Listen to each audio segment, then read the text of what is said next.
अगर कोई भी सच्चा इंडियन मेरे इस वीडियो को देख रहा है तो प्लीज़ इसको ना एंड तक देखना। ये वाली जो मैं वीडियो बना रहा हूँ ना, ये हिजाब को क्यों बैन किया जा रहा है इस मामले को लेकर बना रहा हूँ। देखिए, हिजाब जो है, लड़कियाँ, मुस्लिम लड़कियाँ वो बहुत सालों से पहनती आ रही है, हिजाब पहन रही है, नकाब पहन रही है, बुर्का पहन रही है, और मेरे ख्याल से इसमें कोई गलत बात नहीं है अगर वो खुद को ढांकना चाहती है तो। अभी मुद्दा ये है कि ये लोग हमको हिंदू और मुसलमान करके लड़ा रहे हैं, डिवाइड एंड रूल कर रहे हैं। इसमें उनका कुछ फ़ायदा हो या ना हो ये तो नहीं पता, पर हमारा नुकसान ज़रूर है। मैं ना आपको इसी चीज़ पे एक रामायण का एक अंश सुनाता हूँ। जब माँ सीता का हरण हो गया था रावण के द्वारा, तो लक्ष्मण जी के पास सुग्रीव जी गए। वो उनके जो गले का जो माला था और जो पायल थी और कान के जो कुछ आभूषण थे उसको दिखाने के लिए कि क्या ये आभूषण उनके हैं तो हम उनका पता लगाएंगे। तो फिर लक्ष्मण को जब दिखाया जा रहा था बारी बारी करके, तो कहा कि मुझे नहीं पता, मुझे नहीं पता, मुझे नहीं पता। तो जब उनकी नज़र पायल पे पड़ी तो कहा कि हाँ, ये माँ सीता का है। तो उन्होंने कहा कि आपने बाकी आभूषणों को क्यों नहीं पहचाना? तो उन्होंने कहा क्योंकि मैंने माँ सीता को पैरों के अलावा कहीं देखा ही नहीं है। मतलब माँ सीता का चेहरा कभी देखा ही नहीं है, ना उनके गले में कौन से आभूषण होते थे या कान में। तो ये जो चीज़ें हैं ये पुराने वक्त से चली आ रही हैं और ये हमारे धर्मों में भी है। तो मैंने जो ये अभी आपको बताया, इससे बस एक ही चीज़ मैं समझाना चाहता हूँ आपको कि कोई भी धर्म है ना, वो गलत होता नहीं है। कुछ लोग हैं, कुछ लोग जो गलत होते हैं और हमें गलत रास्ते पे लेके जाते हैं। अभी कैसा है कि अगर ये जो डिवाइड एंड रूल जो चल रहा है, ये हमारे दिल के अंदर जो ये बूंद बूंद नफ़रत जो भर रही है ना, एक दिन ना ये समंदर बन जाएगा और इसकी सुनामी से हमारा बच पाना तो मुश्किल है। और अगर हम इस नफ़रत को प्यार से रिप्लेस कर लेना तो ये पूरी दुनिया की ताकत मिलके ना हमको तोड़ नहीं सकती है। अगर आज हम उन बच्चियों को सपोर्ट करेंगे तो कल को जाके वो बड़ी आईएएस बने या फॉरेन में कहीं जाए, कोई अच्छी नौकरी करे, डॉक्टर बने, इंजीनियर बने, तो ना उसके वो पासपोर्ट के ऊपर लिखा होगा इंडियन। वहाँ पे मुसलमान, हिंदू, सिख, ईसाई कुछ नहीं लिखा होगा।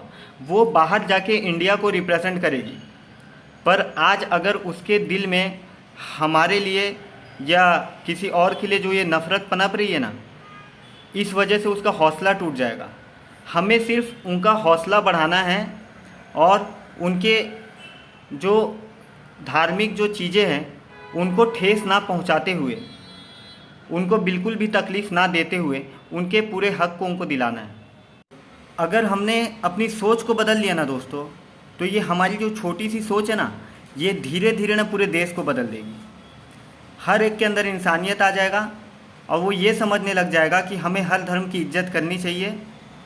और हमारे देश के अंदर वो जो पुराना माहौल जो चल रहा था इतने सालों से, वो बदल कर वो फिर से वो माहौल आ जाएगा जिसमें हर धर्म के लोग एक साथ त्योहारों को मनाते थे। मुसलमान दिवाली, हिंदू ईद मनाते थे, सिख भी साथ में रहते थे। तो ये सब चीज़ें नहीं पूरी देश को बदल देगी। आप समझ रहे हैं?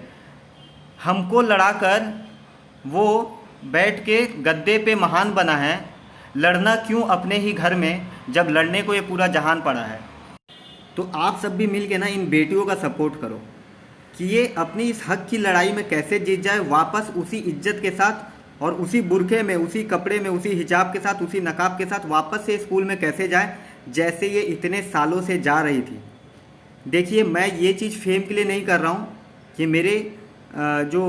मुझे जो तकलीफ़ हुई है इन चीज़ों को सुन के, उसके ऊपर से आप ज़्यादा से ज़्यादा शेयर करो वीडियो को।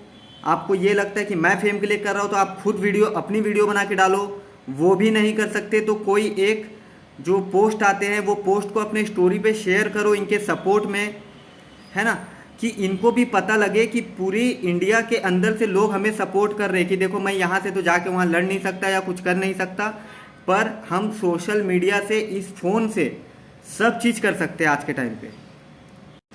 देखिए, क्या पता हमारे थोड़े से एफर्ट से, एक शेयर से या एक लाइक से हम इनको सपोर्ट करके इनको मोटिवेट कर दें, या ये वीडियो उन तक पहुंच जाए जिनको सच में इनकी ज़रूरत है। वो लड़कियां जो प्रोटेस्ट कर रही है उनकी हौसला अफजाई हो कि हाँ, कि हिंदुस्तान के कोने कोने से लोग मुझे सपोर्ट कर रहे हैं, और उनकी जो क्लासमेट्स है जो हिंदू लड़कियां वो भी उनके सपोर्ट में आ जाए कि हाँ मैडम, आप इनको हमारे साथ बैठाओ, हमको कोई दिक्कत नहीं है, किसी को कोई दिक्कत ना हो, कोई स्कूल को दिक्कत ना हो। या जो दूसरे स्कूल भी ये सोच रहे हैं कि वो भी ये कानून लागू करेंगे कि बुर्का अलाउड ना हो, तो ये भी चेंज हो जाए उनका भी माइंड, है ना। हमारे एक छोटे से शेयर से मुझे लगता है कि हम अपनी सेल्फ रेस्पेक्ट को बचाएंगे कि हाँ भाई, मेरे भी इस देश में कुछ कंट्रीब्यूशन है। ये मुद्दा जब उठा तो मैंने भी कुछ बोला था। बस अपनी इज्जत करें हम, कि देख ले खुद को आईने में और पूछ खुद से कि मैं कौन हूँ। देख ले खुद को आईने में और पूछ ले खुद से मैं कौन हूँ। वो लड़कियाँ होके लड़ रही हैं और मैं मर्द होके भी मौन हूँ।